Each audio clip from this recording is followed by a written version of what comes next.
So I don't know what it's like for other cultures, but growing up as a Chinese Canadian, on your birthday, it was pretty typical to receive cash gifts from your relative in the little red envelope, the same kind of thing that you get during like Chinese New Year or whatever.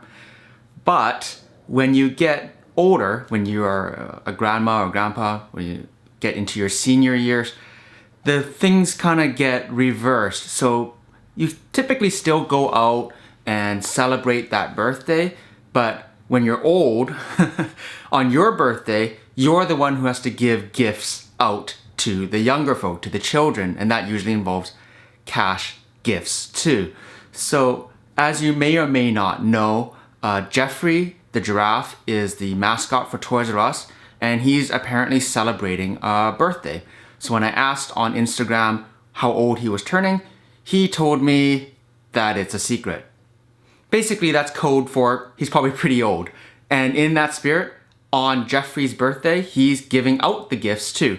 So I received a care package from the nice people at Toys R Us. So let's see what I got.